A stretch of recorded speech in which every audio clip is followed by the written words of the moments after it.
After Dark with Rob and Andrew here on YouTube, Peel.net, Facebook, and I think I got them all for tonight. We appreciate you guys joining us tonight. We got a great panel that we will be joined by. Heather Robinson will be joining us, as well as Bebe Diamond.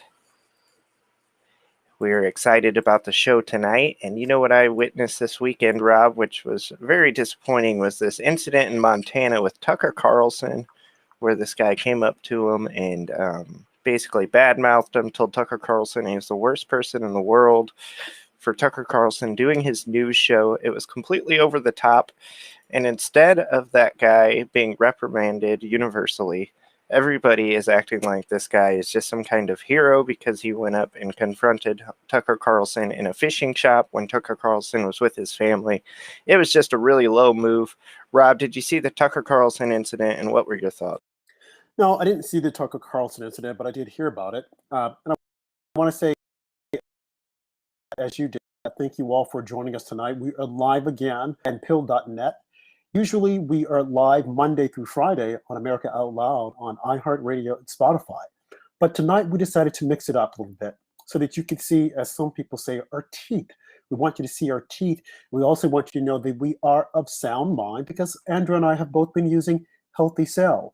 And if you haven't gotten your subscription or whatnot to Healthy Cell, go to healthycell.com and use the promo code America Out Loud, or Out Loud, that is, Out Loud, and you'll get 20% off of your first order. Now, going back to Tucker Carlson, Andrew, you just said something that's really important that I want all of our listeners to be aware of, or to see if they are aware of it, that every time the left misbehaves, they're congratulated. They're made to look as if though that they're champs, that they're pros, and that they are in fact putting the right in their place. And there's something else that I've noticed, that they're constantly attacking the right no matter what they do, that everything that they do is wrong, and that everything that the left says and do is always right. Folks, I hate to break this to you, but Donald J. Trump is no longer the president. No, I don't know who is the president. I know that we have a resident Biden in the White House, but Trump is no longer the president. He hasn't been the president for, I want to say, almost 7 months. So why are they still talking about Donald Trump? Why is Nancy Pelosi still talking about Donald Trump? Well, we hope to get into that and a lot of other topics tonight on After Dark with Rob and Andrew. We're going to cover CRT. We're going to talk about Kamala Harris and her failed attempt to stop border crossing. We're going to talk about Cuba and what's happening there. I mean, I have a laundry list of things that we're going to be talking about tonight. So I would encourage you all to join us. You can communicate with us live on Facebook, YouTube, Appeal.net. Let us know what your thoughts are, what you're thinking. And without further ado, let me bring on our guest, Bebe Diamond. Bebe, how's it going? Yes, it's going wonderful. It's thank you, Rob, and I'm honored to be here. It was great seeing you in Foley Square today. Yes. After Barbara from Harlem spoke at the rally to free the political prisoners. Thank you for having me on. Yep, I was able to catch a little bit of Barbara from Harlem's speech today at Foley Square in New York City. And just from the look of things and looking at the people, she was all fired up and she got the crowd all fired up. So good that I was able to see you all. Heather, how is it going? Going great, Rob. Thanks for having me. Well, so let's just get right into it. Something that Bebe said that took place today, Barbara from Harlem was talking about the political prisoners. And we know that Nancy Pelosi is putting together another witch hunt to investigate what happened on January 6th. Well, we know what happened on January 6th. Ashley Babbitt, an unarmed white woman, was shot and killed. What we don't know is who killed her. What we don't know is why did the man shoot an unarmed person? Now, for the past couple of years, people have been up in arms of police officers apparently killing unarmed black men. Black men, in some instances, who were doing things that they shouldn't have been doing. Okay, now I know the first name that will come to mind will be George Floyd. George Floyd, again, what happened to him is unfortunate. He should not have died. I do think that Derek Chauvin was on a power trip, but he was not charged for, what did they say, uh, killed because of his race, that the media was saying. Okay, so what happened to George Floyd should not have happened, but George Floyd isn't a saint. There should be no bust or murals or statues in his honor. None whatsoever. Okay, but going back to the political prisoners in DC, we now see that some people have been charged and some have been sentenced. One man was sentenced to, I think, 8 months in jail. Another man, I think, might have been sentenced to 16 months. I don't know why they were sentenced, given the fact that during the spring and summer of 2020, no one has been charged or sentenced. And those individuals who were put in jail, they were gotten out of jail thanks to Kamala Harris and her efforts to put together a coalition of GoFundMe to get a lot of these individuals out of jail. Why the Department of Justice and our criminal justice system is choosing to look the other way, I guess it's the same reason why they're looking the other way that Andrew Cuomo committed with the nursing homes, as well as Governor Gretchen Whitmer in Michigan and Pennsylvania. The states have decided, Department of Justice, not to go after them. They're going to let them go free. Now, apparently, the federal level, they're still looking at it. But the states, they're not going to look at it. Now, if Black people should be up in arms because we're told that this disease, virus rather, China virus, has killed more Black people than anyone. So I want to look in those numbers and find out, of the 16,000 deaths that took place in the nursing homes in New York City, how many were minorities? How many were Black and brown people? We may never get the answer to that. You know why? It's not important, because that's not part of the political narrative that they want to talk about. But I digress. Going back to freeing the political prisoners. Why the heck are these people in jail, and what for?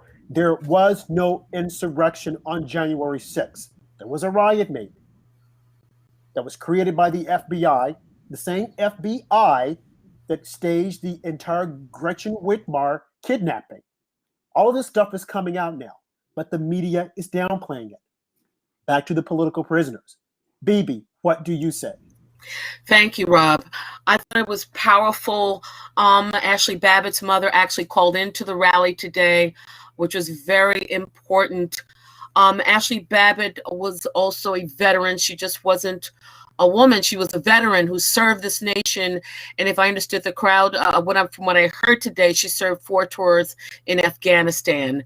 And we still don't have the name of the police officer. And I'm just going to be real with you. If she had been a Black woman, we would have known who killed her. That's just it. They're playing the race card in DC. The media is playing the race card, and it's sickening. It's outrageous. Now, I'm not saying that the people who went to the Capitol did the right thing when they went in, but there is footage that a Capitol police officer opened the gate. I'm sure we've seen that footage. I'm not saying I would have done what they did, but to keep them some in solitary confinement, they're let out. I hope they weren't. I hope it was actually accurate, but some are only let out 1 hour a day, like they're on death row. This is outrageous. And where are the charges against Antifa and Black Lives Matter? People died in the summer of 2020. Businesses were destroyed. Where are the prosecutions there? They're trying to demonize Trump and his supporters. And we do know, and this is a backstory, that the FBI may have been involved, and some members of Antifa changed into MAGA outfits. But we'll leave that for another day. The bottom line is they committed no murder, no crime. There was no insurrection. There were no weapons. So this is outrageous. And Nancy Pelosi and the Democratic Party is trying to harm us and drive us into the ground while ignoring what happened in summer 2020. Thank you. Yeah, and you look at the double standard. Just this past week, Joyce Betty and Hank Johnson were both arrested for protesting at the Capitol. I'm sure that they probably didn't even get booked in jail. They were probably out immediately afterwards. So the double standard is clear. And as Bebe said, this solitary confinement that these protesters are stuck in, like this QAnon shaman guy, I think he clearly has mental issues, and it's very sad that he is stuck in solitary confinement. That can't be good for his mental health. So it's just sad all over what is happening to a lot of these protesters. I think they're a little overzealous, but at the end of the day, most of them, other than maybe a couple exceptions, did not hurt anybody. So these charges, I believe, are way over the top. Heather, what are your thoughts?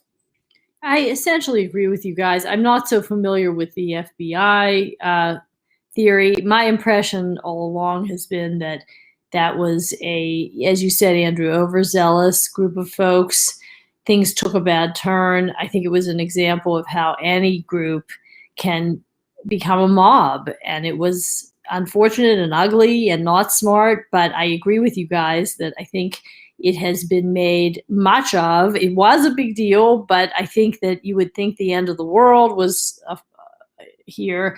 What happened was bad enough. I don't think there's a reason to call it some kind of an organized insurrection. I don't think it was. I think if conservatives in this country were serious about an insurrection, you would have seen something much more organized, armed, and destructive. I think part of what happened was that the members of Congress, who are among the elites in this country, who have bodyguards, etc. And listen, we wish them safety and security, both for their own sakes and the sake of our republic. I think they got rattled because they were the ones feeling unsafe, which we don't want. But, I concur with Bebe when she said, what about the insurrection all last spring and summer against the American people? What about the ordinary folk whose businesses were destroyed? What was it? $500 million of damage in Minneapolis alone. A lot of those small businesses, minority-owned businesses. What about the 7-year-old child gunned down by BLM so-called peaceful protesters at a Wendy's parking lot in Atlanta? What about the federal agents whose eyesight was permanently damaged? The boy in Capitol Hill, Seattle, who died because an ambulance couldn't get in thanks to Antifa. What about all of that? I mean, is those are lesser crimes than what these people committed? So I find it very uneven. I agree with you guys, and I'm very angry that a lot of the sanctimony that is heaped on these people, these protesters who turned violent in DC on January 6th, not a fraction of that sanctimony is directed toward the many individuals who were not peaceful, who hid behind the pretense of peaceful protest, which is a proud American tradition, and actually stirred up violence against civilians, against police officers, against people's private businesses. I think that it's glaring hypocrisy, and it's disgusting. And I feel like we're in some kind of surreal Alice in Wonderland story where we can't point out the obvious or the emperor's new clothes. If violent protest is wrong for one side, it's wrong for both sides, and you don't get to hide behind the idea that somebody there was peaceful. If you're being violent, that's unacceptable, regardless of your ideology. Right, violence is violence. But again, when it comes to the left, no one wants to call them out. And I go back to what I started with. Why is it President Trump is no longer the president? However, the media, they cannot get him out of their mouth. And not only that, just looking at the statement that you made, Andrew, about Tucker Carlson. Whenever someone on the right does anything, the left is always there to poo-poo on it and make it seem as if though it's wrong. It would lead me to believe that these individuals have they're making a concerted effort to demonize the right, to disqualify anything that the right says. They won't accept it. They will, however, accept it if the right is attacking the right. Look at Liz Cheney. Look at Adam Kissinger. They're like the new darlings of the Democrat. Why? Why is that? Why does Liz Cheney think that the left loves her so? As if she's a standard bearer, that what she has to say is so important, and that she's bringing truth to power, she and Adam Kissinger. And the both of them know that that's not the truth. It's so far from the truth. But yet and still, to make a name for themselves, to try to be relevant, they will go against everything that their own party stands for. I'm surprised we don't see Ben Sasse out there or Mitt Romney. It's only a matter of time. I mean, Mitt Romney is talking, but it's only a matter of time before they raise their heads up again to go against their own party. I hope that they're defeated in the midterms. We need to get them out. And that's one of the problems that we have with the conservative movement. And we've had many guests to come on our show to talk about this. And that problem is conservatives don't know how to stick together and fight. We get distracted as opposed to staying on point. If you don't like something that one of your fellow conservatives is saying, you don't run to CNN and MSNBC and attack them. Talk to them behind closed doors. If you want to attack someone, attack the Democrats. Go on CNN and MSNBC and blast them. But they will wait and they will call out their own. Why? What is there to gain? You're already in the minority.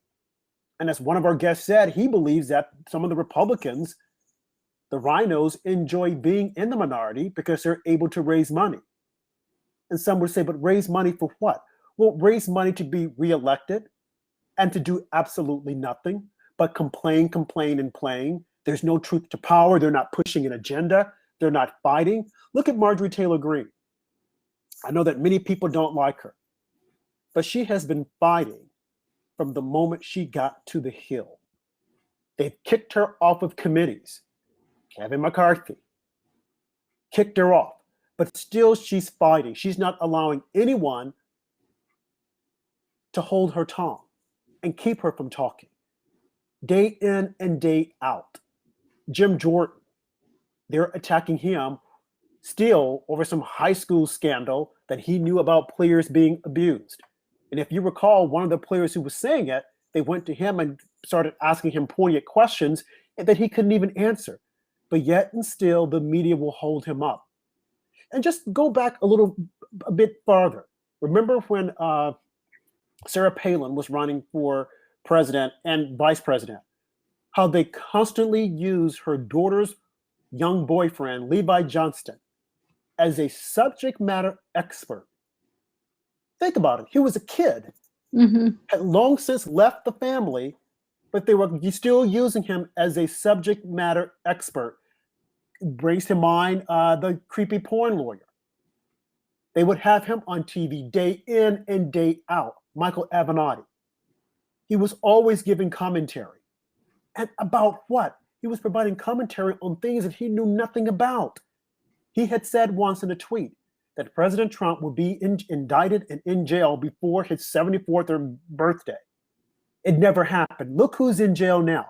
Look who's crying like a baby, admitting his wrong. Michael Avenatti, the man that the media said is giving Trump a run for his money, and they were looking at him as a possible run for the president. But now, quiet as is kept, Jim Acosta, Chris Cuomo, and Chris Wallace, they're all quiet now. They don't want to bring it up. They don't want to cover him. And why? Because they failed the people miserably and bringing out these so-called subject matter experts. And we're supposed to believe Dr. Fauci, Dr. Fraud, when he has flip-flopped more times than not over the virus. He told us, cover up, don't cover up. Stay inside, don't stay inside. Wear a mask, wear two masks. You get the vaccine, you're okay. Now you get the vaccine, you're not okay. Who knows what the truth is? But this is what I would say. I would come out and say, we did say this at one point in time. Now that we're looking at it, things are slightly changing. And that's what happens with science. You look at it and you study it, and then things change. So we're now changing what we had told you. Why can't he come out and say that? Look at the modeling that they did in 2020 when they were predicting that millions of people were going to be dead. and people stayed in afraid. Now that we have the vaccine that I might add, that a lot of them said we wouldn't have for like 2 to 3 years, we got it. And now that we have it, they don't want to give President Trump credit for it, but some people don't want to take it. Why don't they want to take it? Maybe it's because of what Joe Biden and Kamala Harris said, that they would not trust a vaccine coming from Trump. What do you all say? Well, I like to say this very briefly. I believe that Dr. Fauci will resign. Your points are very well taken, Rob. And Fauci's lied to the American people. And I know that Senator Rand Paul made a referral to the Department of Justice, but nothing will be done until 2022. That's when Republicans will take back the House and the Senate. I believe that. So Fauci will resign either in 2022 or in 2024 when a Republican will win the presidency once again. I mean, Fauci honestly should never have been given this much power. Millions of people out of work, and it just destroyed so many lives. And it's for Kamala and Biden. They were against the virus. Kamala saying, I wouldn't take the virus because Trump pushed it. A very irresponsible statement. And now they're talking about going door to door. They are the reason why many of us are hesitant to take the vaccine. Plus, the FDA has not officially approved it as yet. So, I mean, this hypocrisy from the Democrats, once again, is absolutely stunning, and the media refuses to report it. Thank you. Well, the media can't report it because they're working for the Democrats as well as big tech. What do you say, Andrew? Yeah, it's a good point. And I just want to go back to what you were saying about Rep. Adam Kinzinger and Liz Cheney being added to this commission. What a complete joke to add partisan Republicans that completely agree with Nancy Pelosi's preconceived spot on this issue, the January 6th commission. We all know what Nancy Pelosi thinks. We all know what the Democrats already believe happened, and Rep. Adam Kinzinger and Liz Cheney will be right in line with them. I'm not sure who supports them because you look at Liz Cheney's poll numbers, they're pathetic. I'm hoping Adam Kinzinger's poll numbers are not high. I'm hoping Joe Kent beats that Hooray Butler in Washington that voted to impeach President Trump. So yeah, as Bebe said, I'm hoping we take back the House, we take back the Senate in 2022 and vote out some of these Republicans that have not been doing the party any good whatsoever. Heather? Well, just a brief comment on the vaccine issue. I am myself personally pro-vaccine. I basically trust that it's safe, but I do understand the hesitation of some. And my impression is, including some friends of mine, I think that there's a sense among many people that relying on common sense was a better approach during the pandemic than listening to everything twist and turn that the government authorities told them to do. And that could be part of, in my opinion, the vaccine hesitancy. I think that while I think it should be said that most of the public health effort, without getting into specifics about people, I think most of it was well-intentioned. I think this was unprecedented. The government, public health, people, President Trump, did the best they could. I think, with the exception of some very boneheaded decisions on the parts of like Andrew Cuomo, certain things that were clearly flying in the face of common sense. I think that was inexcusable, but I think some of it was just a matter of, maybe not being sure what to do. They needed the masks for the healthcare workers, so they kind of treated people like children and said the masks won't do anything, instead of just saying the masks could mitigate it slightly, but we need them. Anyway, the point is, I think that there was a lot of let's just think for the people and treat them like children and tell them this. Oh, whoops, let's change it and tell them that. And so as a result, it wasn't handled so well. And a lot of people felt like, what, I just need to rely on my common sense here. And they're doing the same with the vaccine. They figure if they're young, healthy people, they don't feel that they're in mortal danger, and they're probably not. So I'm not sure that their risk assessment is faulty, but I do think for the sake of the collective, I don't agree that anything should be mandated or pushed, but I think it would be nice if more people got the vaccinations as a matter of consideration for others, really. I think that would be optimal, because I do think that I think it's safe. And I think that if not enough people get it, we're going to have more of a ongoing lingering problem with COVID than if more people get it. So I would just encourage people to do it, out of patriotism and concern for others, even if they are young and healthy. That's my position. Right, and I understand that position, but here's the thing that I would put out there as far as a vaccine. As we said, for one, COVID-19, the China virus, is real, given to us thanks to compliments of China. The vaccine does do some good, but to try and force people to take it, to try and steal away people's livelihood if they don't take it, which is something that big tech would do. I can see Twitter saying, you can't unless you show us evidence taking the vaccine. Well, some would laugh and say that would never happen. Well, we thought that they would never censor a lot of people, and they said that they don't, but they do. So I could see them saying that, as well as Facebook. You've got to show us proof, and if you don't, we're going to kick you off the platform. Why am I so sure about this? Well, you look around you, you look at everything else that they're doing. They have garnered so much power. And people talked about this earlier on, that they were getting too big. And not just too big, but when they got big, they were taking or tapping into so many things in our daily lives, which is extremely dangerous.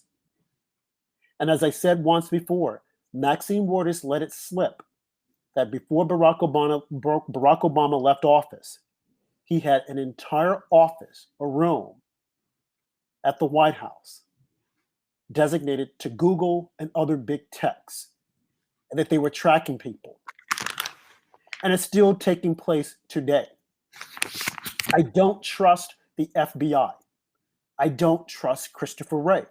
Why do you think Biden kept him there? There was a reason. Christopher Wray is part of the deep swamp, introduced to the swamp of the Trump White House by Chris Christie. I don't trust Chris Christie. He talks a big talk. He says he's a conservative. He wants to be president. I don't trust him. I think he deliberately set President Trump up. Yes, President Trump had some weaknesses. And one of his weaknesses was putting key people in key positions and knowing who to listen to. But as we see now, it was rather difficult for him to get good people because people were afraid of a backlash, which shouldn't be happening. People should be able to work for the government without the fear of reprisal from the left. And we see this happening day in and day out with people who are being censored, people whom they're going after. Look at Rudy Giuliani. Why are they going after Rudy Giuliani? Why are they going after Trump's CEO? What type of crimes? Maybe they did something that they shouldn't have done, but people are doing that every day. And to say that it's a crime and we're going to go after you, you look at Roger Stone. Look at what happened to Roger Stone. When he was arrested, the early wee hours of the morning, guns ablazing, snipers, and CNN knew about it. Now, at the time, AG Barr was just getting into relieving Jeff Sessions, but Rod Rosenstein was at the top. Rod Rosenstein was aware as to what was going on with Roger Stone.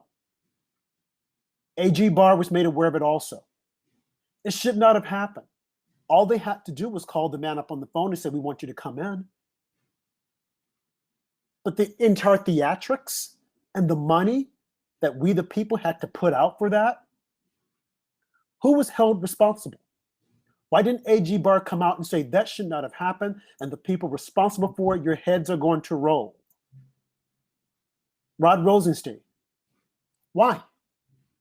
You see, when things like this keep happening over and over again, and no one is held responsible, we become immune and we start to think that it's acceptable, that it's okay. But that was not okay. It was not acceptable. How do we get to the bottom of this? Yes, we have the election of 2020 coming up. Yes, we have the election of 2024 coming up. But if we don't have people that are going to raise their hand and say, this should have never happened, and call them out. And as I've said before, on this show, our live show on Facebook, and our live recordings Monday through Friday, that I am waiting for the moment that someone with the guts, a true patriot that loves this country unequivocally, will go in and call all of these people out with evidence and say these people need to be charged with true insurrection.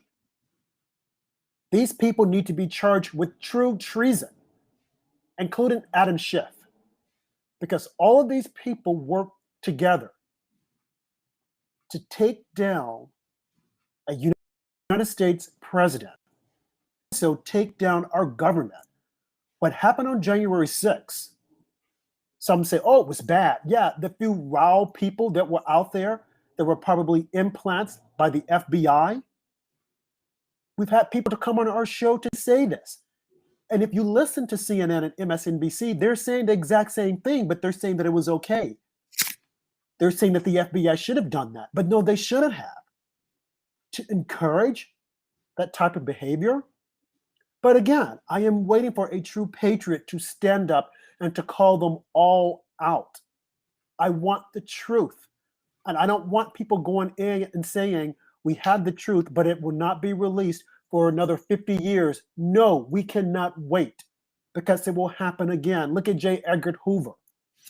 We need the truth to be released now so that people will know how close our country came to falling, how close our country right now could fall to socialism and communism. And that is the reason why they're looking the other way at Cuba, because they don't want the young people to see that socialism is not good. But I'm waiting for that true patriot to stand up and push back and call these people out, because what's happening should not be happening. This commission that Nancy Pelosi is putting together should not be happening. Shame on you, Liz Cheney. Shame on you, Adam Kinzinger, for allowing this to happen, knowing that there won't be any good coming out of it, knowing that it is wrong. What do you guys say? Bebe. Thank you. No, you're 100% right. And you say we're waiting for that one patriot. Well, in my opinion, that one patriot with power was Donald Trump. So it is important for us, because Donald Trump led a movement. Perfect. I mean, no one's perfect. Okay. He led a movement, and that movement will not die, because we strongly feel that between the deep state and the Democrats pushing mail-in voting, thanks to this virus that was apparently released from the Wuhan Institute of Virology, which the Democrats exploited to the hill, they were able to steal the presidential election in 2020. And I thank the patriots in Maricopa County, Arizona, who are going to release their findings pretty soon. And I think it will not be well for Joe Biden. That one patriot, Rob, I believe, there are 80 million of us. But the one with that voice and the power is former President Donald J. Trump. And I think that's why he will come back to power. I don't think it's August. I think Mike Lindell is off about that. But I do think if he chooses to run in 2024, he will be reelected as president of the United States. And that's why they work so hard to get rid of him, because he was uncovering the swamp in D.C. and the corruption of deep state. So I think it's critical, in order for us to bring this country back from the brink. 2022 must see the election of Republicans controlling the House and the Senate, and 2024 a Republican president. And then a lot of this will be revealed. We will not have to wait 50 years, particularly as it concerns Dr. Fauci and that lab in Wuhan, China. That will be revealed, and he will be arrested. He will be charged. once Republicans take power. Thank you. Yeah. And we need that. We need for him to be charged. He needs to leave office disgracefully. Yeah, I agree. President Trump is the man for the job, and I think a lot of if he will run again in 2024 will depend on what happens in 2022. If we can get a Republican Senate and House, we are stacking the deck for President Trump to come back and show that Republican voters are ready for him. We've been doing some good things in a lot of these states where we had questionable decisions in the election, clearing up some of the voting laws. Hopefully the COVID is cleared up by then. And we do not have the issue with mail-in voting being so prominent next time. And we find out the winner on actual election day coming up in these upcoming midterms, which I'm very curious to see how long some of these results take. But yeah, I agree with Bebe. President Trump is the man for the job. His time was shortened. And could you imagine instead of him just being around for 8 years, the left has to deal with him for 12 years every single day in the news. Heather? Well, I love Bebe's optimism, and I agree that President Trump was a special man for this job, and she articulated as beautifully as I've heard anyone do why. I would add only that I think his great wealth, his lack of dependence on others, including a political establishment for his career, his incredibly tough personality, although we know he was thin-skinned in some ways. Maybe he just allowed himself to be human in a way that most politicians don't. But he had that ability to withstand abuse, being grossly maligned. His family lost plenty of money and prestige in this undertaking. And so I think that for somebody to take on this entrenched kind of elitist political culture and massive bureaucracy, and whoever's driving all of that, what you call the deep state, and pushing a set of ideas and an agenda that's, I mean, these are people who are very low ethics, will, I think, do pretty close to anything to win, whether it's, just label somebody a racist, which is in our time like kind of like the C word, like being called a communist. Once someone's labeled that way, and the media's jumping on, they're destroyed. And so who's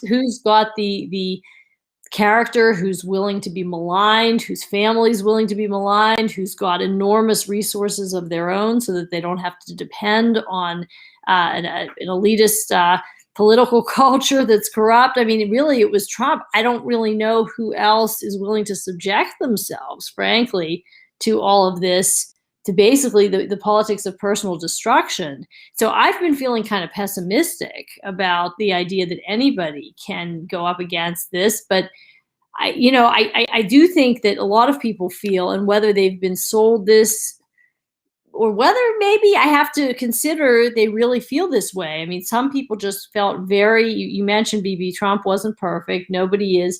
Some very high ethics kinds of people from smaller towns in America, people I've met recently, I think they were genuinely put off, and their idealism, they were offended by some of what Trump said. And so maybe there is somebody, I don't know if it's DeSantis in Florida. I don't know if it's Trey Gowdy. I don't know. I mean, maybe there's someone more of a gentleman type who's tough as nails and willing to get in there and fight for us. I don't know. But, I don't know that Trump, I liked him. I loved him. I admired him. I just don't know that he can get reelected. Well, no, that's a valid point, what you're saying, as to whether or not he can get reelected with everything that's going on. And Andrew and I even did a show as to if he comes back, will he be able to use the same playbook that he used in 2016? Because the playing field has changed. The entire media, we now know, including big tech, will fight against him. And that's exactly what they're doing now by trying to damage his brand. We know that he got like 84 million people to vote for him. but they are doing all they can to damage his brand. They're doing all they can to try and put him in jail. And for what? And the judges, the activist judges that are just walking right along with all of this craziness, it's unreal. I look at Rudy Giuliani. The fact that they disbarred him or took away his license so that he, not disbarred, but took away his license so that he can't practice in New York and DC without having a hearing. If you look it up online to see what are the steps that would have to take place, the person has to have a hearing. They never did it.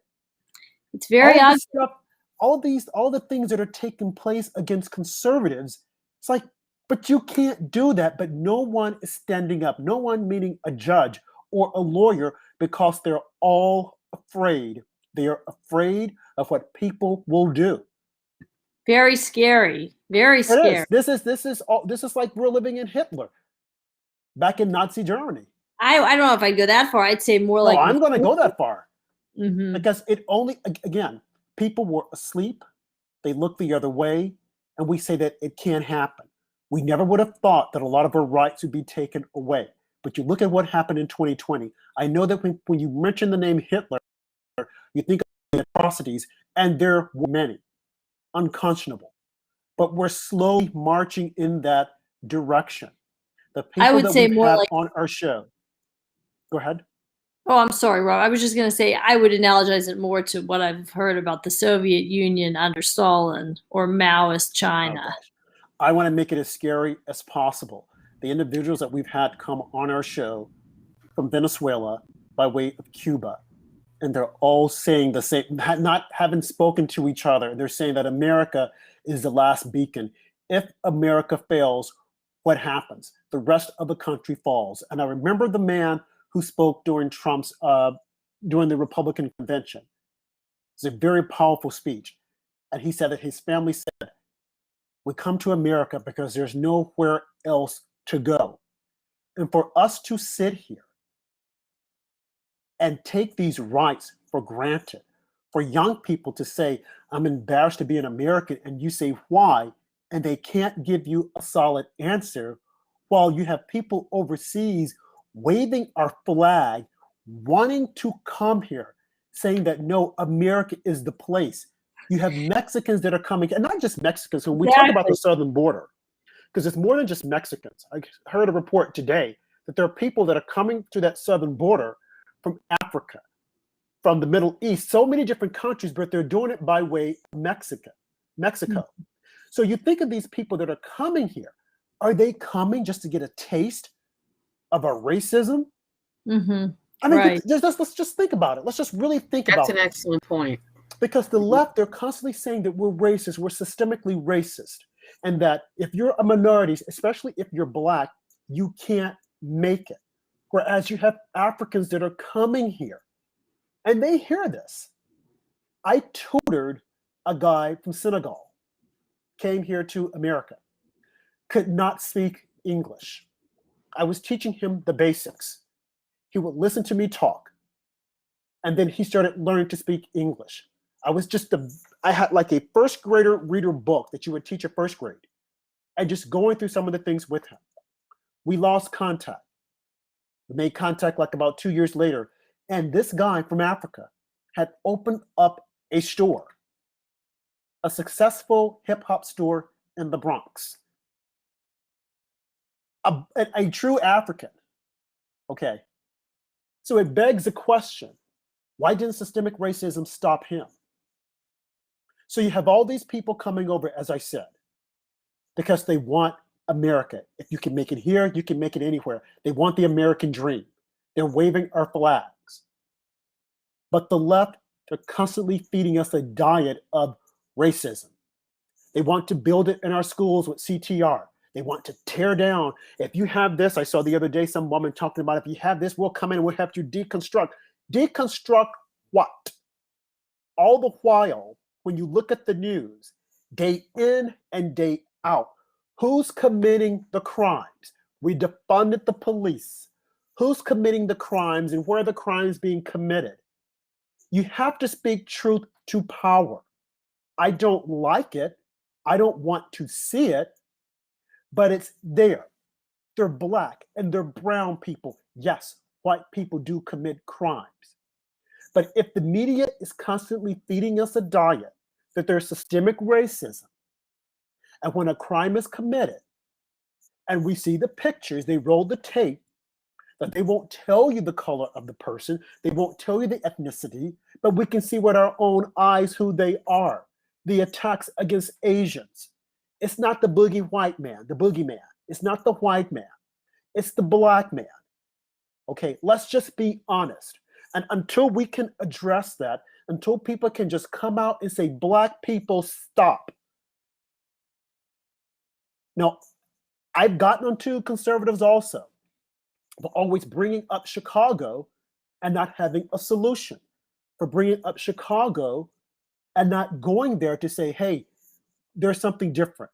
Listen to us. We can help you get out of this. I had always said that President Trump should have gone to Chicago. Of course, the mayor at the time told him he couldn't come. Even Lori Lightfoot, who blamed the crime in Chicago on white supremacy. Chicago, a liberal city. Now that's the kicker. These places are liberal. It's New York. So when I see people, when I see the George Floyd statue being attacked, I don't think white supremacy. I think it's probably some knucklehead liberal that's probably done it. When I see these attacks on TV, the first thing I say is, I bet the person voted for Joe Biden, if they were allowed to vote. So this thing with the scary boogeyman and that blacks are being suppressed, yes, there's racism, but at the degree that the left is saying it and talking about it, don't feel sorry for me. Don't feel sorry for black people. It's a ruse that they're using to get them to vote Democrat. Bebe, what do you say? No, you're absolutely right. Marxists and communists, they use classism, the proletariat versus the rich, right? The working class. So they're not using a classism. They're not trying to divide us that way. They're using race. However, they're using Maoist tactics. They're using the tactics of communism and communists. You're absolutely right. What the left is doing, they're the biggest racists in this country. They're constantly trying to divide us according to race. They're also trying to push this idea of systemic racism. There is no systemic racism in the United States of America. Are there individuals who are racist? Sure, because you cannot legislate an individual's heart, but there's racism all over the place. Black Brazilians will tell you there's racism in Brazil. There's some racism in Cuba toward black Cubans, okay? Racism exists throughout the world. The left's last card really is race. They have nothing else. That's why they want to push this on our children, and the thought that we would demonize innocent white children and tell them that they're oppressors simply because they were born white. That is outrageous, and anybody, black, white, green, whatever, should be outraged that you would do that to any group of people. CRT is evil, but they're using critical race theory to push Marxism. That's what they're pushing in this. That's what they're trying to push. And they're using black people's painful past in this country to do so. But I would have to say America, more than any other country in the world, has done more to right the wrongs of the past. If we were systemically racist, how did Barack Obama get elected twice? How did Oprah Winfrey become a billionaire? How did LeBron James become a multimillionaire? See, these are things the left can't answer. See, this is their dilemma. How do LeBron's tweeting out of his Lamborghini? Oh, we're oppressed in America. You're tweeting from a Lamborghini, bro. I mean, and you're oppressed. Let's keep this really real, okay? And I just want to make one more comment before I close. I would say we weren't the last hope if a person like Winston Churchill were still alive, because Winston Churchill saw the dangers of socialism. He saw the coming storm of Adolf Hitler. And the thing about the media, I don't think your Hitler analogy is too far off, because one of the things Goebbels did, he worked directly for Adolf Hitler, was to make sure that the media, all the media in Germany, pushed out the Nazi propaganda. You couldn't get anything else through but Yep. that Nazi propaganda. And that's one of the reasons I think the German people went along with the program. Plus, they had the Gestapo. So if you didn't go along with the Nazis, the Gestapo would get information from your neighbors, your children, your friends to make sure you were in line with Nazi propaganda. That's what Antifa is. That's what Black Lives Matter is. They are the paramilitary arm of the Democratic Party, because the Democratic Party has not, they said, oh, it's an idea. It's not, Antifa's not real. And yet people's heads were being bashed in, including the mayor of Portland, Oregon. Thank you. You're right. And as I said before, Andrew and I have interviewed guests who've come on the show, and they have all said that the media always pushed out the narratives. And then once they were done with the media, they would shut them down because they mission accomplished. We have to be careful. The media is a very dangerous force, and President Trump identified that earlier on, and they didn't like it. What other reason would they allow Hunter Biden to get away with the things that he's getting away with? Can you imagine if his last name was Trump?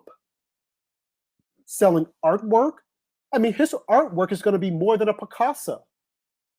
I mean, how can that be? We have to just look at it. I know that it doesn't look good. It doesn't feel good. Oh, but no, we got to call it the way it is, because that's what the Democrats are doing. And as I said before, when and if the Republicans gain power, they cannot be nice. They cannot think, well, we want to play with them. It won't work. It won't happen. You have got to go after them hard. Look at what Nancy Pelosi is doing. She's creating a wedge within the Republican Party. A wedge. Liz Cheney, if she is on any committees, Kevin McCarthy should kick her off. There should be no question about it. No ifs, ands, or buts. The same with Kissinger. I don't care if it's, well, he served his country faithfully. Okay, thank you, sir. Thank you for serving the country, but now we've got to move on. You're not on our agenda. You're not on our page. We're kicking you off. Kevin McCarthy made the threat. He said he would do it. Why don't he follow through? They may very well call Kevin McCarthy to testify. They have no shame. They are serious about stopping President Trump for any future runs. They are afraid of him, because if he gets it, they know what will happen. We can't look at this and go, well, let's just play nice. We can't. The rules have changed. I want to pivot just really quick. We have $100 million man living amongst us now.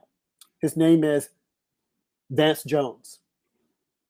$100 million given to him by Jeff Bezos, and it's called the Civility Award. Okay, I'm not saying that he's not deserving. Van Jones does straddle the fence. He works with both the left and the right. He worked with President Trump with the prison reform. He also came out on election day night crying crocodile tears, making statements that to me were completely over the top. But he gets this civility award of $100 million to do whatever he wants to do. Now, yeah, Ben Jones is a nice man. I remember seeing him once doing Occupy Wall Street. I do believe his heart is in the right place, but that's $100 million. Can do whatever he wants to do with it. He's now a millionaire. He's now a multi-millionaire. Now, what you bet he doesn't go out and get him a couple of fancy cars and houses and claim, well, I need this because of this. Civility Award. Well, Jeff Bezos, what about the Washington Post? What's so civil about the Washington Post? We commend you for going up in space. And as Tulsi Gabbard once said, it's too bad that you're coming back to space, back to Earth. Now, these billionaires, whatever you want to call them, we're going to outer space. We can't even get along on Earth. Why do you want to take your nonsense to outer space if there's life in outer space? Let's just think about it. You want to take the nonsense to outer space? How about staying here and trying to get along? And in my opinion, I mean, I know it's a big deal, but I mean, for me, the men who landed on the moon, that's more of a big deal. You're just going 50 miles off the planet Earth and then saying, "Oh wow, look at what we did. It was great." I'm sure the views were spectacular. But still, I get back to, if we cannot live together here peacefully and fairly, why the heck do we want to take confusion out of space? Andrew, what do you say? Yeah, my thoughts on Jeff Bezos giving Van Jones that big sum of money, $100 million. I think he did that to take some heat off of himself for flying to space. I mean, the guy flew to space, and then if you went to social media, you'd think that he like abandoned some orphans or something. The press this guy got for going to space was so bad. Almost feel a little bit of sympathy for Jeff Bezos for that. Not much, but just a little bit. But I think he thought, if I pander a little bit here, they'll leave me alone about doing my little space adventure. But yeah, it should be interesting where this entire space thing goes. There's over 100 companies bidding on being the first to send people to space. Jeff Bezos was even Tesla and Elon Musk of sending civilians to space. So I'm interested to see where this goes in the future. And I think Van Jones was just a lucky person involved in the entire thing. Well, he's worth 100 million. What do you say, Heather? Well, can I ask a clarifying question? Is he actually being given this as a gift to do whatever he wants, or is he supposed to do public works with it? Van Jones, I mean, is he literally? I'm glad you asked that question, and I'm going to pull it up right here because it says here, in addition to his space trip, Bezos donated 100 million to CNN commentator Van Jones, who received one of the Amazon's founders' first ever Courage and Civility Award. Okay, at the press conference, the Courage and Civility Surprise, the philanthropy, which honors those who have just, okay, and he can do whatever he wants to do with the money. So it's really right here, right? They can do what they want with at press conference after entering to Earth.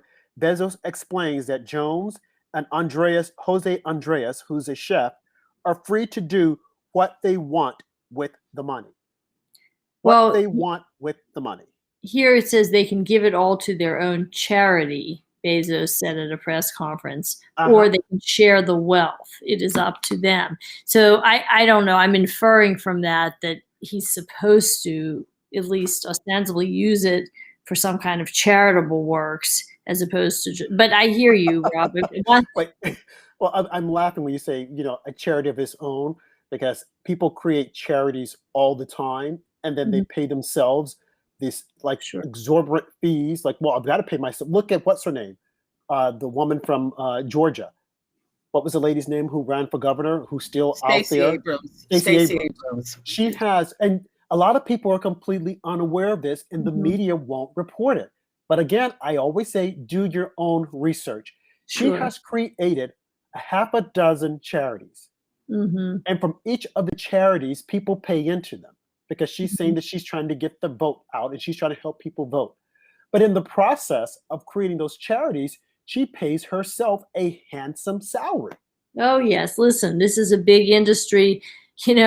We have politicians creating charities. I remind anybody about the Clinton Foundation and all the trips and jobs and high-paid speeches and globetrotting and very little actual documentation of where some of the money went to, places like Haiti where it was supposed to go. And as far as I'm aware, it didn't. And yes, I mean, there are a lot of people out there who apparently find ways around paying a lot of taxes, actually using the resources that they gather for charity for those purposes. And I'll tell you what, it just makes you think. I mean, anyway, but Yeah, I mean, one thing about Van Jones is one thing the man isn't is a dummy. I always noticed how incredibly slick he is. How Slick, that's the operative word. yeah, very smart man. He seems to know exactly what to say in every circumstance. I will leave it at that. Maybe you care to weigh in? Yes, thank you. I think Jeff Bezos did this to cover himself to the woke mob, the cancel culture mob. I think a more responsible use of the money would have been maybe give Van Jones a couple of million to help be an administrator of some programs. But I think that 100 million, if he really wanted to help the Black community, because this is a cover, this is because Van Jones is Black. Let's be real now. Let's be real. Yep. To charter schools operating within the Black community, helping to mentor young Black men and women, particularly those who are growing up in dysfunctional households, because we need them for the future. But the problem with Democrats and the left, they often view Blacks as victims because they need victims. That's why they want illegals to come across the border. No checking for COVID-19. No checking to see if they have this Delta variant that they're trying to push more hysteria. Just let them walk across the border. But Americans, you must be vaxxed. We're going to go door to door. The left is really psycho, in my opinion. So Jeff Bezos is trying to cover himself. That's why he gave it to Van Jones and to a Hispanic chef. I mean, I'm just being straight up here, guys. I think it would have been more effective actually working with organizations that are operating within the Black community, such as the Salvation Army, which is 2 or 3 locations in Newark. So I think that would have been better. Thank you. Mm-hmm, mm-hmm. And you know, also, Bebe, what they could have done? They could have used that same money to help those Blacks that are finding it difficult to get an ID to vote. That would have been just right. So perfect. Excellent point. Right, I mean, think of 100 million. You can go to all the states and say, okay, Black people that don't have an ID, we're going to help you with that ID. But see, no one is thinking about that. The media, with the exception of After Dark with Rob and Andrew, they're not being that critical with their analysis. And they're not saying, Van, why don't you use that money to help Blacks get IDs? Why don't you use that money to help educate them on the necessity of getting an ID? Educate them on the need for an ID, what having an ID means to you. It is your passport through the country. Why won't they do that?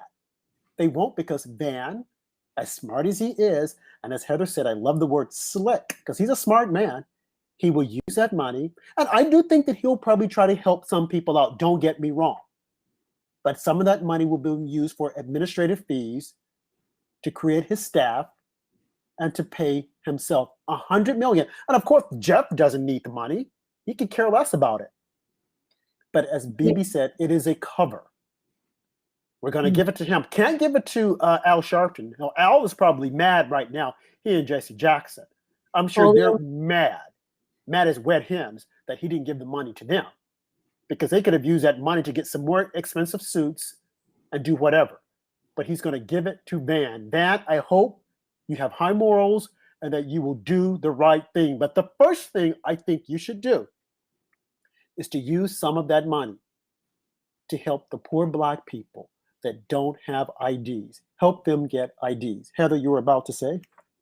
Just kind of maybe a little out there in left field, but a thought that I had is maybe this indicates a certain pendulumatic thing happening, the tide turning some. And if you guys follow me, I mean, I noticed Al Sharpton the other day did something to advocate for a alleged white victim of police brutality. Yep. And Arkansas. Van Jones, receiving this award. Van Jones is someone who I think positions himself skillfully, whichever, as a strategist. I really think, I don't think he's a particularly principled man. I think he's, a brilliant strategist.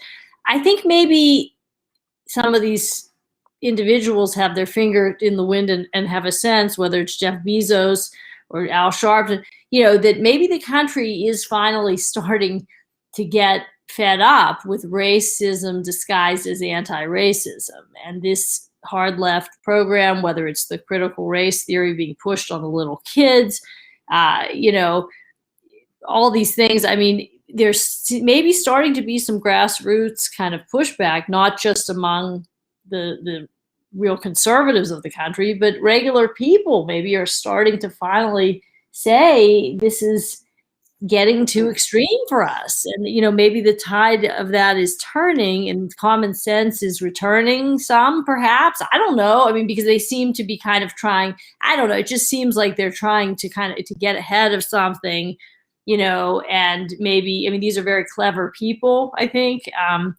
which isn't the same as people who have principle or common sense, but I think maybe they're strategist types, and they must maybe be doing this for some reason. I don't really believe Jeff Bezos and Van Jones and these people really care that deeply, as you said. I mean, I think, you know, we'll see. I mean, if I'm wrong, and I hope to be, then that would be great. But, you know, like Bebe said, I mean, think of all the tremendous good that could be done for Black children with school choice, for people who really don't have access to certain resources, for everything from education to programs that really actually, you know, don't just create more victim mentality, but actually give kids something to do, and education and trades, and, you know, excitement about the future. I mean, you know, it's like, if they're really that interested in that, let's see it happen. Let's see it start to happen. That's a lot of money. You could do a lot of concrete good. And if it doesn't, I think maybe we have to speculate that this is an effort to appease somebody or something. You know, maybe they just feel like they need to give this kind of moderate appearance or something.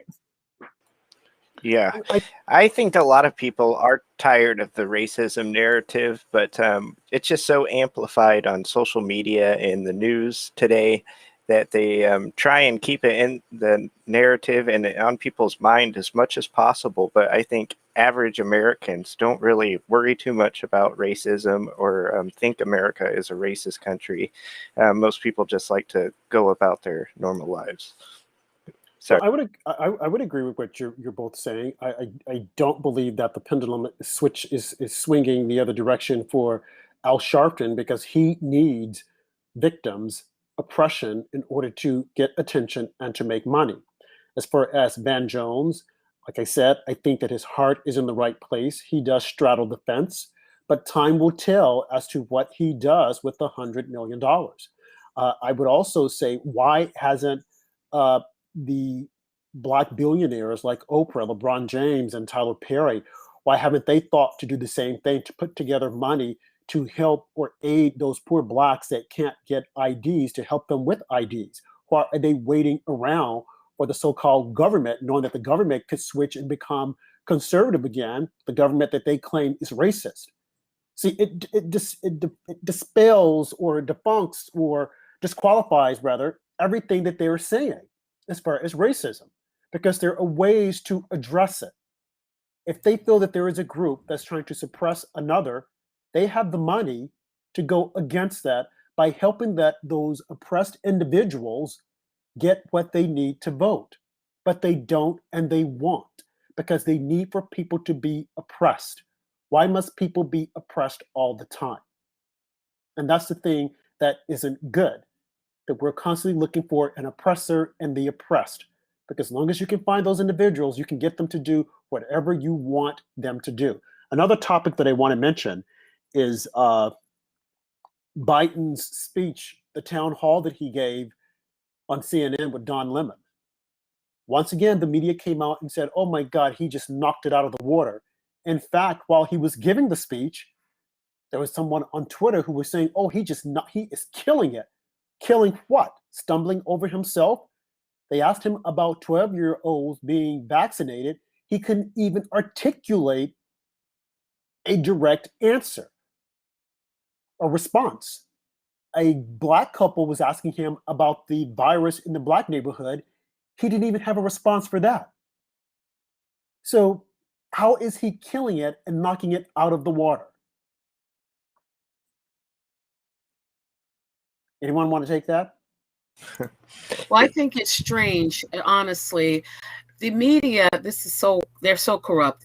They actually expect us to believe that this man received more votes than any presidential candidate in U.S. history, and he can't even get a solid 10,000 or 1,000 people to show up at his event.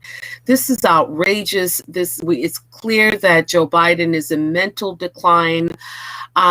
This is outrageous.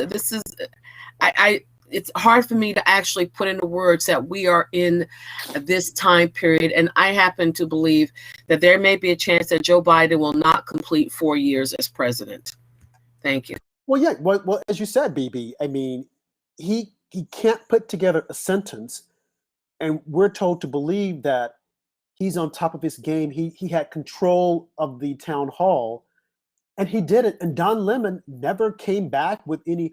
I mean, when we say, ask questions of substance, I'm not saying to have an argument with him, but just to feed him along and to try and correct some of the things he was saying when clearly you see that the guy is struggling.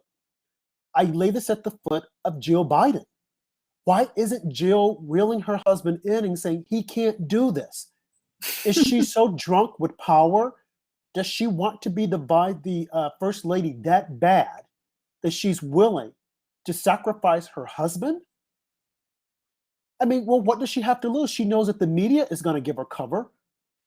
But we see this with our very own eyes. This guy is not well. He's yet to take a physical so that we, the people, can see what his mental capacity is. And with Donald Trump every day, you look at some of the tapes. Oh, he's lost it. Some of his close associates are saying that he's insane, he's senile, he's this. They were making it up. They wanted the American people to believe it. It was like a game, and that's the scary thing about it. It was a game. And they kept saying this over and over again. I think of Joe Scarborough and Minka Brzezinski. Every morning they were saying he's insane, he's unhinged, and they're saying that he's wandering around in the White House, he's talking to himself, he's blowing up. I mean, Heather, these are supposed to be journalists, some of them. Some of them are commentators, but excuse me, journalists. Jim Acosta making a report and saying, I saw him and he's in bad shape. Based upon what? What are your analysis based upon? Simply because he called you out? You want to feed these lies to the American people? What lies will we hear when Joe Biden finally leaves office? Or what truths will we finally find out about? Who will come out and say that throughout the entire time, he was not mentally stable and that they were giving him vitamin B shots to keep him focused? Because we see that when he starts to talk, he starts rambling. Why is American people being denied to know if our elected official, the one who stole the election, if he has all of his mental capacities? Heather?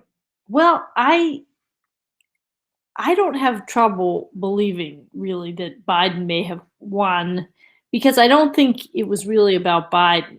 And I think even most people who voted for Biden would acknowledge that. He's a shell, he's a figurehead, certainly at this point. As Trump said, he's seen better days.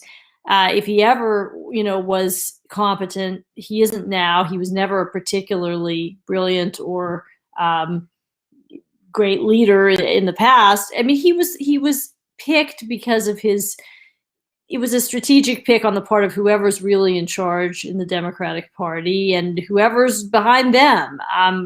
I think that it's not about him, Rob. I think he's just a shell. He's a figurehead, and everybody basically knows it. I mean, it's like an open secret, I think. And the left doesn't really care because they just want, it's an agenda that was elected. And it was elected because the media pushed it.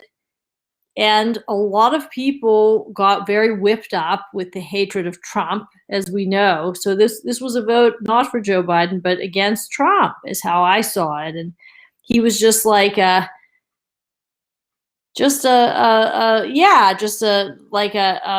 cipher, really. And I don't really think that he's in charge. I mean, I don't know who is. It would be interesting to know.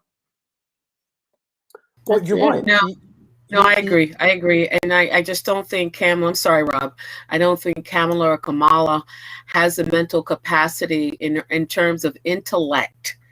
I don't think she has the intellect to really step up and be president. And I think a poll was taken to support what I'm saying. Now, Hillary Clinton may be evil, whatever you want to say about Hillary Clinton. But one thing you cannot say about Hillary Clinton is that she's not intelligent. Hillary Clinton is brilliant. Kamala Harris is not. So I think if anything happens to Biden, more than likely Nancy Pelosi would be the interim. I know it's strange and hard to believe, but she's the third in line to the presidency as Speaker of the House. Thank you.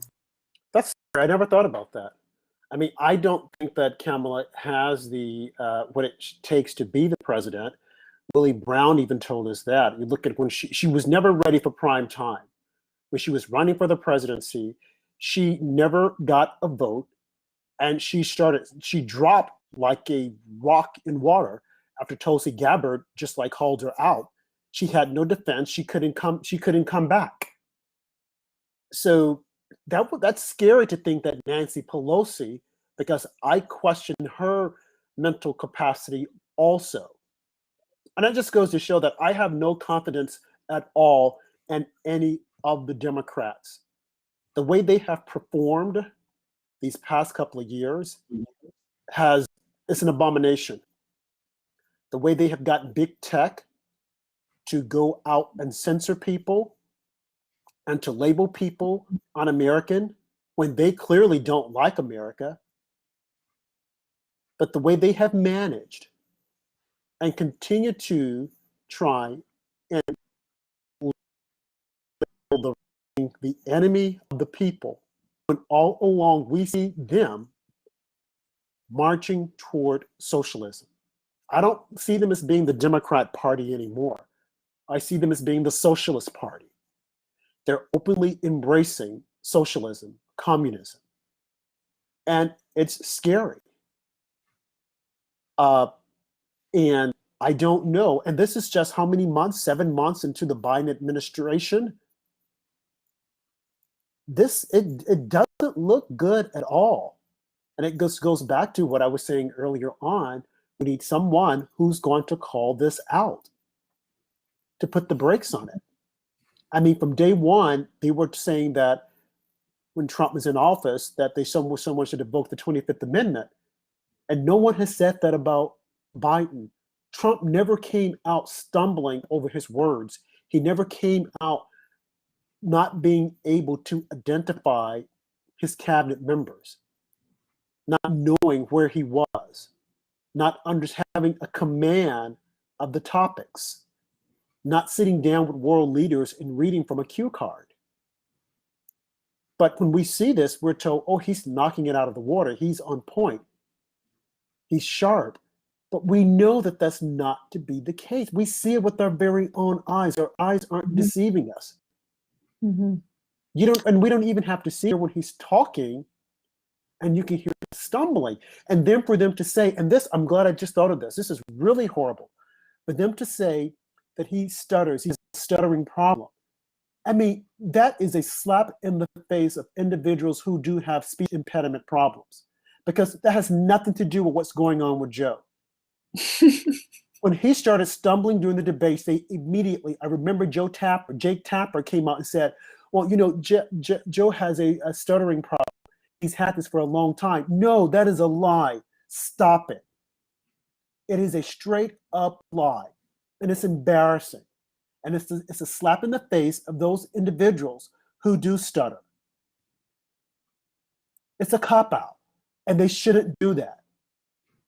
And I'm speaking passionately now because it's really harmful to the country for the media to lie to us this way and to think that it's acceptable and it's okay. Again, Trump isn't in office, but they're so afraid that he could possibly run again. So they've got to do everything possible to try and sideline him. You look at Letitia James, who shouldn't be the Attorney General. I'm sorry, she should not be the Attorney General. New York is in a bad shape with all these liberal Democrats. but she shouldn't be, who ran on the platform of taking Trump down. And that's what it's about. They're so afraid of him. So you say that you think that people did vote. Okay, if I were to agree with that, wait, let me finish. If I were to agree with that and I don't, I would go back to and point to you article by Time magazine. The fix was in. And they openly spoke about the fix with big tech, corporations, and all of these judges in all these liberal states that made pass laws about the election when they did not have the rights to do it. It is up to the state legislature. There was a massive concerted effort on the part of many people in government, in media, and that's scary. To prevent Trump And from being reelected.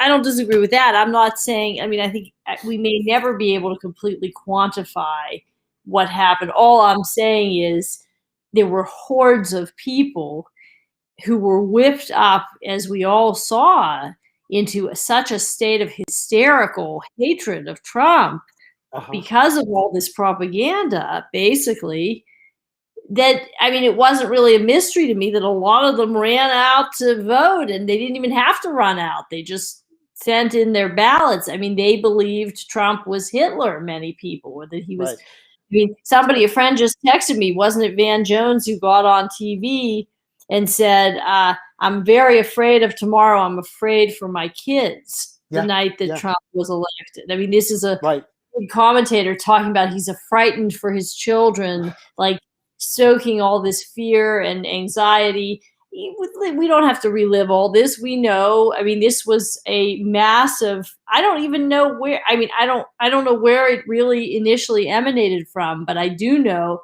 that this whole accusation of racism, which I don't know what the factual basis for it was. I don't think Trump is more racist than Biden, for instance. Biden said several things that I think are very offensive and paternalistic toward Black Americans. I mean, we know there was no, I mean, does Trump have a grain of racism in his head, or who knows? But I mean, he was not a virulent racist who was hurting Black people. There was no evidence of this from his life. But we know that the half the country was sold this idea, and it took on a life of its own. That and everything else that people were trained and whipped up to hate about Trump. So in this climate, yes, did they vote for somebody? Many people who saw as an anodyne, benign, old-fashioned guy who they were told was by the media, by every outlet, from the nightly news to every major magazine to late night TV to their local newspaper to their cocktail party friends to the universities. Everybody told them this is a return to what's normal, and we can't have a certain type of person in the White House. It wasn't normal to have an obstreperous guy. I mean, this was equated with something cataclysmically horrendous and full of racism and hate and all this overheated hysteria. So in that climate, I think a lot of people were brainwashed and they did vote for Biden, but I don't think it's about Biden. I think it was against Trump. It was for this leftist agenda that they've been sold as progressive and humane, and also simultaneously as a return to what's normal. And they, the hysteria that was whipped up and that they themselves participated in, they were then told, well, no, now it's all going to go away and your life will be better if you vote for this old kindly man. And so that's how I see it, Rob. I just think people followed this narrative, and they just did what they were told to by the media. So let me, in the closing minutes of the show, let me ask you both this. Where we are today, do you think those individuals that voted for Biden are second thoughts, including those conservatives who voted for him? And now they see what is happening, what has happened, and what's happening. Do you think that there are regrets? Because the mask has been pulled back and the agenda that Biden has for this country, I'm even shocked by. I mean, what we thought Bernie Sanders was going to do, Biden is on steroids 10 times over. And what he's planning. And like I said, it's not the Democrat Party, it's the Socialist Party. So in the closing minutes of the show, I would ask you both to give me your honest thoughts as to what you think those voters are thinking now and where we will go looking ahead if we don't change. Heather? Oh, well, I think that if these people did not have second thoughts when the country was on fire and we don't have to rehash how terrible, how many Americans were hurt in the name of so-called peaceful protests, which were to anybody's naked eye were not entirely peaceful, and they were consistently not. I mean, if 2 + 2 = 5 in their heads when they look at that, I think that what it would take, sadly, for them to have regrets, I think that there's a deep within the culture, a deep impulse toward denial of anything that these voters don't link these leftist policies and irresponsible statements and everything from defund the police to, endlessly propping up bloated teachers unions at the expense of school choice to, various other common sense things such as enforcing national, border security and the difference between true asylum, and somebody who's just, there are none so blind as those who will not see. And I think unless and until it impacts them, directly in a really harsh, I don't think they have regrets. No. And I don't. I absolutely, and you bring up a very good point, Heather. For those who are not impacted, those in the upper middle classes who are not impacted, who can afford $3.20 for a gallon of gas, no, they will not express buyer's remorse because they want to push this agenda, although they themselves will not suffer under it. However, those of us, a working class, poor, middle class, we're feeling the effects. And yes, there is buyer's remorse. But will you hear that in the media? No, you will not hear it, because the media is acting like we're in the 1930s under Stalin, or late 30s into the 40s under Adolf Hitler. And I don't mean to be extreme, having kind of studied a little bit about World War II. The media in this country is very dangerous. So they will not report about how the common man or woman is negatively impacted by what's happening. I mean, it's almost as soon as Biden got inaugurated, the gasoline prices just jumped up $2 a gallon. I'd rather have mean tweets from President Trump and have $1.89 per gallon gas than this softness or quiet or passivity of Biden and $4 gas. And I've heard in California it's as high as $5. President Trump got us to a point where we were energy independent. We didn't have to depend on Saudi Arabia and Middle Eastern countries. Now we're going backwards. This is why the Republicans will win in 2022 and win in 2024. The Democrats don't understand some basic stuff like JFK understood. It's about the butter and basic things for the American working class. At one time, the Democrats were for the working class. They stood up for us. Now it's about holding on to power. It's anti-American and pushing a socialist agenda. That's what the Democratic Party is about. Rob is right. They're socialists. They're not the Democratic Party of America, at least not what JFK had in mind or other Democrats from years past. Thank you. And there you have it, folks. Thank you for joining us tonight on After Dark with Rob and Andrew. We're now on iHeartRadio. We come on Monday through Friday at 9 p.m. Eastern Time on the America Out Loud platform. Thank you. Have a good night. God bless. Don't lose the faith. Let's keep making America great again. Remember who you are.